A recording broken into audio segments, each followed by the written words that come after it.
Sepanjang sejarah, manusia selalu mencari jawaban atas pertanyaan terbesar dalam hidup. Siapa yang menciptakan dunia? Apa yang terjadi setelah kematian? Dan siapa yang mengendalikan nasib kita? Dari pertanyaan-pertanyaan itu, lahir ribuan sosok yang dipercaya memiliki kekuatan di luar nalar. Mulai dari roh-roh kuno, dewa-dewi zaman mitologi, hingga Tuhan yang masih disembah oleh miliaran manusia di seluruh dunia. Di video kali ini, kita akan menelusuri hampir seluruh sosok ilahi yang pernah menjadi pusat kepercayaan manusia, dari zaman prasejarah hingga agama-agama yang masih hidup sampai hari ini. Sebuah perjalanan melintasi ribuan tahun sejarah, budaya, dan keyakinan yang membentuk peradaban manusia. Di bagian paling bawah, kita menemukan titik awal dari seluruh perjalanan ini, yaitu kepercayaan prasejarah dan kepercayaan masyarakat adat. Inilah tempat di mana semuanya bermula. Jauh sebelum manusia mengenal tulisan. Jauh sebelum berdiri kuil-kuil megah. Dan jauh sebelum kitab suci ditulis. Manusia sudah memandang langit dengan penuh rasa ingin tahu. Mengapa matahari selalu terbit setiap pagi? Siapa yang mengirim petir dari langit? Kemana perginya orang-orang setelah mereka meninggal? Tidak ada ilmu pengetahuan yang bisa menjawab pertanyaan-pertanyaan itu. Maka manusia mulai mencari jawabannya sendiri. Dari situlah lahir bentuk kepercayaan paling awal dalam sejarah manusia, yaitu animisme. Sebuah keyakinan bahwa setiap unsur alam memiliki roh atau kekuatan yang hidup. Pohon bukan sekadar pohon. Batu bukan hanya bongkahan batu. Sungai, gunung, angin, bahkan hewan dipercaya memiliki jiwa dan kehendaknya sendiri. Alam bukanlah sesuatu yang harus ditaklukkan, melainkan sesuatu yang harus dihormati.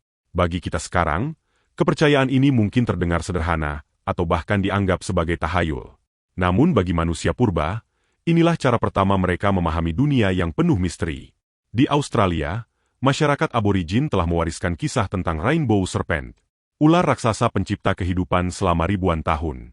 Di Afrika, Asia, hingga benua Amerika, setiap suku memiliki roh penjaga, leluhur, dan kisah penciptaannya masing-masing.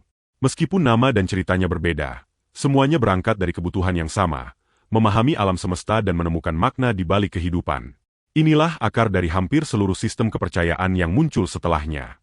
Dari fondasi sederhana inilah, perlahan-lahan tumbuh ribuan dewa, dewi, dan konsep ketuhanan yang akan membentuk sejarah peradaban manusia selama ribuan tahun. Sekarang kita mulai perjalanan dari cabang pertama pohon kepercayaan manusia, Mesopotamia, wilayah yang sering dijuluki sebagai tempat lahirnya peradaban. Di tanah yang berada di antara sungai Tigris dan Efrat ini, sekitar 3.500 tahun sebelum Masehi, manusia untuk pertama kalinya mulai menuliskan nama-nama dewa mereka ke atas lempengan tanah liat menggunakan aksara paku. Disinilah sejarah agama yang terdokumentasi benar-benar dimulai.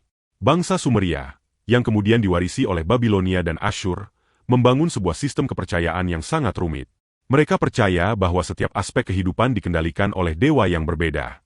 Di puncak hierarki terdapat Anu, sang penguasa langit dan raja para dewa. Lalu ada Enlil, dewa angin dan badai yang dipercaya memiliki kekuasaan untuk menentukan nasib manusia dan kerajaan.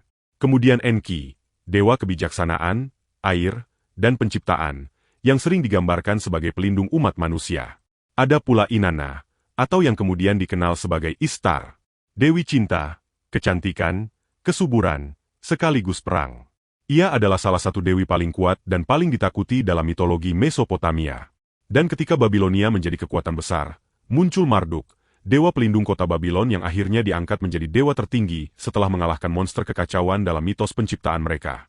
Yang membuat mitologi Mesopotamia begitu menarik, adalah betapa akrabnya kisah-kisah mereka dengan cerita yang kita kenal sekarang. Legenda tentang banjir besar yang memusnahkan umat manusia, seperti dalam kisah Nabi Nuh, ternyata sudah tercatat dalam naskah Sumeria ribuan tahun lalu, sebelum muncul dalam berbagai tradisi keagamaan lainnya. Konsep tentang surga, dunia bawah, penciptaan manusia dari tanah liat, hingga pertarungan antara keteraturan dan kekacauan, semuanya sudah hadir dalam mitologi mereka jauh sebelum kisahnya kita kenal di agama modern sekarang. Karena itulah banyak sejarawan menganggap Mesopotamia, bukan hanya tempat lahirnya kota dan tulisan, tetapi juga tempat lahirnya gagasan tentang agama yang terorganisasi. Mereka bukan sekadar menyembah para dewa. Mereka membangun fondasi kepercayaan yang kemudian memengaruhi banyak peradaban besar setelahnya. Dari Mesopotamia, perjalanan kita berlanjut ke salah satu peradaban paling megah yang pernah berdiri di muka bumi, Mesir kuno. Selama lebih dari 3.000 tahun, bangsa Mesir membangun sebuah sistem kepercayaan yang dipenuhi ratusan dewa. Bagi mereka, hampir setiap kekuatan alam dan setiap aspek kehidupan memiliki sosok ilahi yang mengaturnya. Di puncak langit ada Ra, dewa matahari yang dipercaya setiap hari berlayar melintasi langit dengan perahu sucinya. Saat malam tiba, ia diakini memasuki dunia bawah dan bertarung melawan kekuatan kegelapan sebelum matahari kembali terbit keesokan harinya. Lalu ada Osiris, dewa kematian, kehidupan setelah mati, dan kebangkitan. Menurut mitologi, Osiris dibunuh dan dimutilasi oleh saudaranya sendiri, yaitu Set. Namun berkat kesetiaan istrinya, Isis, ia berhasil dihidupkan kembali dan menjadi penguasa alam kematian. Sosok Isis sendiri dikenal sebagai dewi sihir, keibuan, dan perlindungan. Ia adalah salah satu dewi yang paling dihormati, bahkan pemujaannya menyebar hingga ke berbagai wilayah di luar Mesir. Putra mereka, Horus, digambarkan berkepala elang dan menjadi lambang langit serta kekuasaan. Setiap Fir'aun dipercaya sebagai perwujudan Horus di bumi, sehingga saat seorang Fir'aun memerintah, ia bukan hanya dianggap sebagai raja, tetapi juga sebagai sosok yang memiliki hak ilahi. Di gerbang alam kematian berdiri Anubis, dewa berkepala serigala yang bertugas membimbing jiwa menuju pengadilan terakhir. Sementara itu, Thoth, dewa berkepala burung ibis, dipercaya sebagai pelindung ilmu pengetahuan, tulisan, kebijaksanaan, dan pencatat setiap keputusan para dewa. Namun, salah satu kepercayaan Mesir yang paling menarik adalah keyakinan mereka tentang kehidupan setelah kematian. Mereka percaya bahwa setelah seseorang meninggal, jiwanya akan dibawa ke sebuah pengadilan ilahi. Di sana, jantung orang tersebut akan ditimbang di atas timbangan suci melawan bulu ma'at, lambang kebenaran, keadilan, dan keseimbangan. Jika jantung itu lebih ringan atau seimbang dengan bulu tersebut, berarti orang itu menjalani kehidupan yang benar. Ia akan diizinkan memasuki surga abadi, sebuah tempat penuh kedamaian. Namun jika jantungnya lebih berat karena dipenuhi dosa dan kejahatan, maka makhluk mengerikan bernama Emmit akan melahapnya. Jiwa itu tidak akan hidup abadi, melainkan lenyap untuk selama-lamanya. Menariknya, gagasan tentang penghakiman setelah kematian, penimbangan amal, serta surga dan hukuman, kembali muncul dalam berbagai agama dan kepercayaan yang berkembang ribuan tahun setelah Mesir kuno. Meski dengan bentuk dan penafsiran yang berbeda, konsep dasarnya tetap terasa sangat akrab hingga sekarang. Dari gurun Mesir, perjalanan kita berlanjut ke benua Eropa. Disinilah lahir beberapa dewa yang namanya masih sangat dikenal hingga sekarang, bahkan oleh orang-orang yang tidak pernah mempelajari mitologi. Kita mulai dari Yunani dan Romawi, dua peradaban yang kisah para dewanya terus hidup melalui buku, film, video game, hingga budaya populer. Siapa yang tidak mengenal Zeus, sang penguasa langit, atau Poseidon, dewa lautan dengan trisulanya. Dalam mitologi Romawi, mereka dikenal dengan nama Jupiter dan Neptune. Meski namanya berbeda, kisah dan peran mereka hampir sama. Namun yang membuat mitologi Yunani begitu unik adalah sifat para dewanya. Mereka bukan sosok yang sempurna. Mereka bisa marah, iri hati, jatuh cinta, menyimpan dendam, bahkan saling mengkhianati.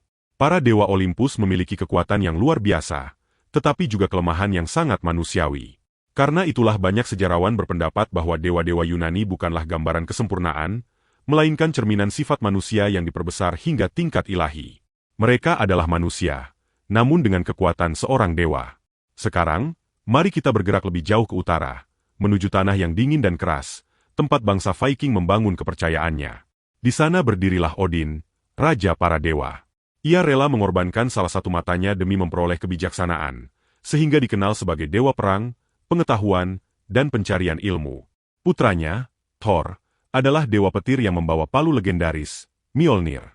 Berbeda dengan gambaran modern dalam film, Thor dalam mitologi asli dipandang sebagai pelindung umat manusia dari para raksasa yang mengancam dunia. Lalu ada Loki, sosok yang paling sulit ditebak. Ia bukan sepenuhnya jahat, tetapi juga bukan pahlawan. Loki adalah sang penipu, ahli tipu muslihat yang sering menimbulkan kekacauan, namun terkadang justru membantu para dewa. Banyak peristiwa penting dalam mitologi Nordik bermula dari ulahnya. Kemudian ada Freya, dewi cinta, kecantikan, kesuburan, sekaligus peperangan. Ia dikenal sebagai salah satu dewi paling kuat dan paling dihormati dalam kepercayaan bangsa Viking. Yang menarik, warisan para dewa-dewi Nordik ternyata masih kita gunakan sampai hari ini, bahkan tanpa kita sadari. Nama-nama hari dalam bahasa Inggris berasal dari nama mereka. Wednesday berasal dari Woden's-day, nama lain Odin. Thursday berarti Thursday, atau hari milik Thor. Sedangkan Friday dipercaya berasal dari Freak's Day atau Freya's Day, tergantung tradisi yang digunakan. Jadi setiap kali seseorang mengucapkan kata Thursday, tanpa disadari ia sebenarnya sedang menyebut nama seorang dewa yang telah disembah lebih dari 1000 tahun yang lalu. Meskipun kuil-kuil mereka telah lama runtuh, nama-nama para dewa itu masih hidup, tersembunyi di dalam bahasa yang kita gunakan setiap hari. Kini kita beralih ke Asia, sebuah benua yang melahirkan beberapa tradisi spiritual tertua, terdalam, dan paling berpengaruh dalam sejarah umat manusia. Kita mulai dari Hinduisme, salah satu agama tertua di dunia yang masih dipraktikkan hingga sekarang. Dalam tradisi Hindu, terdapat begitu banyak sosok ilahi. Beberapa naskah bahkan menyebut jumlahnya mencapai 330 juta dewa. Angka ini sering dipahami sebagai simbol bahwa manifestasi Tuhan hadir dalam bentuk yang tak terhitung jumlahnya, menggambarkan luasnya alam semesta dan keberagaman kehidupan. Di antara semuanya, ada 3 sosok utama yang dikenal sebagai Trimurti. Yang pertama adalah Brahma, Sang Pencipta, yang dipercaya memulai siklus penciptaan alam semesta. Kemudian Wisnu, Sang Pemelihara. Tugasnya menjaga keseimbangan dunia setiap kali kebaikan terancam oleh kejahatan. Menurut tradisi Hindu, Wisnu telah turun ke bumi dalam berbagai avatar, termasuk Rama dan Krishna, untuk memulihkan keseimbangan. Lalu ada Siwa, yang sering disebut sebagai Sang Penghancur. Namun penghancuran dalam ajaran Hindu bukan berarti kehancuran semata. Justru sebaliknya, penghancuran adalah bagian dari siklus alam, mengakhiri yang lama agar sesuatu yang baru dapat lahir. Bagi umat Hindu, penciptaan, pemeliharaan, dan penghancuran bukanlah 3 kekuatan yang saling bertentangan, melainkan 3 bagian dari satu siklus kehidupan yang terus berulang. Selanjutnya kita tiba pada Buddhisme, yang memiliki pendekatan yang berbeda. Pendiri ajaran ini, Sang Buddha, bukan dipandang sebagai dewa, melainkan seorang manusia bernama Siddhartha Gautama, yang berhasil mencapai pencerahan melalui meditasi dan pemahaman mendalam tentang hakikat kehidupan. Seiring berjalannya waktu, terutama dalam tradisi Buddhisme Mahayana, berkembang pula sosok-sosok suci yang dikenal sebagai bodhisattva. Mereka dipercaya telah mencapai tingkat kebijaksanaan yang sangat tinggi, namun memilih tetap membantu semua makhluk mencapai pencerahan. Salah satu yang paling dikenal adalah Avalokitesvara, yang di Asia Timur sering dikenal sebagai Kuan Yin, lambang kasih sayang dan welas asih tanpa batas. Ada juga Amitabha Buddha, Buddha cahaya tanpa batas, yang menjadi pusat penghormatan dalam berbagai tradisi Buddhisme di Asia Timur. Perjalanan kita berlanjut ke Tiongkok, tempat lahirnya Taoisme atau dalam bahasa Mandarin dibaca Daoisme, dan berbagai kepercayaan rakyat yang membentuk sebuah dunia spiritual yang sangat unik. Jika dalam banyak mitologi lain, para dewa hidup seperti keluarga kerajaan, maka dalam kepercayaan rakyat Tiongkok, surga digambarkan layaknya sebuah pemerintahan lengkap dengan para pejabat, pengadilan, dan sistem administrasi. Di puncaknya berdiri Jade Emperor, kaisar langit yang dipercaya memerintah seluruh alam surgawi dan mengawasi para dewa. Di lautan, masyarakat pesisir memohon perlindungan kepada Mazu, dewi laut yang dipercaya menjaga keselamatan para nelayan dan pelaut dari badai. Sementara itu, ada Guan Yu, seorang jenderal yang benar-benar hidup pada masa 3 kerajaan. Karena keberanian, kesetiaan, dan rasa keadilannya, ia kemudian dihormati sebagai sosok suci, bahkan dipuja sebagai dewa oleh berbagai komunitas di Tiongkok dan Asia Timur. Hal yang menarik di Asia, batas antara sejarah, filsafat, dan kepercayaan, seringkali saling bertemu. Tokoh yang awalnya manusia dapat dihormati sebagai sosok suci, sementara ajaran spiritual berkembang berdampingan dengan mitologi dan tradisi rakyat, menciptakan warisan budaya yang terus bertahan hingga ribuan tahun. Kini kita melangkah ke cabang lain dari pohon kepercayaan manusia yang seringkali terlupakan dalam buku-buku sejarah konvensional, peradaban di Amerika dan Afrika. Padahal, jauh sebelum kedatangan bangsa Eropa, benua Amerika telah melahirkan peradaban-peradaban besar dengan sistem kepercayaan yang sangat kaya. Di Kekaisaran Aztec, salah satu dewa yang paling dihormati adalah Quetzalcoatl, atau yang biasa dikenal sebagai Sang Ular Berbulu. Ia dipercaya sebagai dewa angin, kebijaksanaan, pengetahuan, dan kehidupan. Berbeda dengan banyak dewa perang pada zamannya, Quetzalcoatl sering digambarkan sebagai pembawa peradaban dan ilmu pengetahuan bagi umat manusia. Namun bangsa Aztec juga menyembah Huitzilopochtli, dewa matahari dan peperangan. Mereka percaya bahwa matahari membutuhkan energi dari pengorbanan manusia agar dapat terus terbit setiap hari. Karena keyakinan inilah, ritual pengorbanan manusia menjadi bagian penting dalam kehidupan keagamaan Aztec. Lebih ke selatan, di pegunungan Andes, bangsa Inka memuliakan Pachamama, sosok ibu bumi yang melambangkan kesuburan, alam, dan kehidupan. Hingga hari ini, masyarakat di Peru, Bolivia, dan beberapa wilayah Andes lainnya masih menjalankan tradisi untuk menghormati Pachamama sebagai bentuk rasa syukur kepada alam. Sekarang kita menyeberang ke Afrika Barat. Tempat lahirnya salah satu tradisi spiritual paling berpengaruh yang masih bertahan hingga sekarang, kepercayaan Yoruba. Dalam tradisi ini, ada yang mereka sebut Orisha, yaitu roh atau kekuatan ilahi yang menjadi perantara antara manusia dan Tuhan yang Maha Tinggi. Di puncaknya terdapat Olodumare, Sang Pencipta dan sumber dari seluruh kehidupan. Berbeda dengan para Orisha, Olodumare jarang digambarkan secara langsung karena dianggap melampaui segala sesuatu. Kemudian ada Ogun, penguasa besi, teknologi, kerja keras, dan peperangan. Ia dihormati oleh para pandai besi, prajurit, hingga para pekerja. Ada pula Oshun, Dewi Sungai, cinta, kecantikan, kemakmuran, dan kesuburan, yang dikenal karena sifatnya yang lembut sekaligus penuh kekuatan. Sementara Yemoja dipercaya sebagai ibu dari banyak Orisha dan pelindung lautan serta seluruh sungai. Ia melambangkan kasih sayang seorang ibu dan menjadi salah satu sosok yang paling dihormati dalam tradisi Yoruba. Yang paling menakjubkan adalah bagaimana kepercayaan ini mampu bertahan melewati masa-masa paling kelam dalam sejarah. Ketika jutaan orang Afrika dipaksa menyeberangi Samudra Atlantik sebagai budak, mereka tidak hanya membawa tubuh mereka, tetapi juga membawa keyakinan yang diwariskan oleh leluhur. Di tanah yang baru, tradisi Yoruba berbaur dengan agama setempat dan melahirkan berbagai bentuk kepercayaan baru, seperti Candomblé di Brasil dan Santeria di Kuba. Hingga hari ini, jutaan orang di Amerika dan Karibia masih menjalankan tradisi yang berakar dari kepercayaan Yoruba. Semua ini menunjukkan bahwa sebuah kepercayaan tidak selalu hilang ketika sebuah kerajaan runtuh. Terkadang, ia justru terus hidup, menyeberangi benua, melewati zaman, dan diwariskan dari satu generasi ke generasi berikutnya. Berbeda dengan kepercayaan-kepercayaan sebelumnya yang dipenuhi ratusan bahkan ribuan dewa, di sini terdapat sebuah bagian yang berdiri sendiri. Bagian ini mewakili tradisi monoteisme Abrahamik, yaitu kelompok agama yang berakar pada sosok Nabi Ibrahim, atau Abraham. Di dalamnya terdapat Yudaisme, Kristen, dan Islam. Ketiga agama ini memiliki banyak kisah, tokoh, dan nabi yang sama. Mereka juga sama-sama meyakini bahwa hanya ada satu Tuhan. Namun, masing-masing memiliki ajaran, kitab suci, dan pemahaman teologis yang berkembang dengan caranya sendiri. Karena memiliki akar sejarah yang sama, ketiga agama ini sering disebut sebagai agama Abrahamik, dan hingga saat ini dianut oleh lebih dari separuh populasi dunia. Selain itu ada juga Zoroastrianisme, salah satu agama monoteistik tertua yang masih bertahan hingga sekarang. Agama yang berasal dari Persia kuno ini mengajarkan penyembahan kepada Ahura Mazda, yaitu roh tertinggi dan maha pencipta, serta menekankan pertarungan antara kebaikan dan kejahatan, pilihan moral manusia, dan tanggung jawab atas setiap perbuatannya. Banyak sejarawan berpendapat bahwa beberapa gagasan seperti surga, neraka, malaikat, iblis, dan penghakiman setelah kematian, juga muncul dalam tradisi-tradisi keagamaan lain, meskipun hubungan pengaruhnya masih menjadi bahan kajian para ahli. Selain itu, terdapat pula agama-agama yang lahir pada era yang lebih modern, seperti Sikhisme dan Bahai. Sikhisme, yang lahir di India pada abad ke-15, mengajarkan kepercayaan kepada satu Tuhan, kesetaraan seluruh manusia, serta pentingnya hidup dengan kejujuran dan melayani sesama. Sementara itu, Bahai, yang muncul pada abad ke-19 di Persia, membawa gagasan bahwa seluruh umat manusia adalah satu keluarga besar, dan bahwa para nabi dari berbagai agama merupakan bagian dari satu rangkaian wahyu yang sama.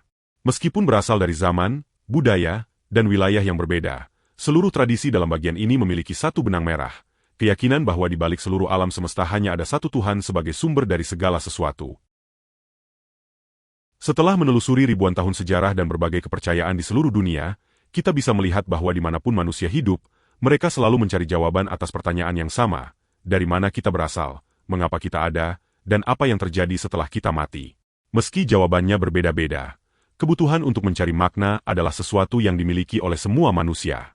Sejarah juga menunjukkan bahwa banyak tradisi kepercayaan berkembang melalui interaksi antar manusia, saling memengaruhi, dan terus berevolusi seiring waktu. Pada akhirnya, kisah tentang para dewa juga merupakan kisah tentang manusia. Tentang rasa ingin tahu, harapan, ketakutan, dan keinginan untuk percaya bahwa ada sesuatu yang lebih besar dari diri kita. Dan selama manusia masih terus bertanya, perjalanan itu tidak akan pernah berakhir. Masih ada kepercayaan atau agama lain yang belum sempat dibahas di video ini. Misalnya seperti Shinto dari Jepang, Celtic dari Eropa Barat, Slavik dari Eropa Timur, dan masih banyak lagi. Kalau kamu tertarik untuk pembahasan lebih lanjut tentang agama dan kepercayaan lain, silahkan tulis saja di kolom komentar. Terima kasih banyak sudah menonton video ini sampai habis. Jangan lupa like dan subscribe jika kamu menyukai video ini, dan sampai bertemu lagi di video selanjutnya.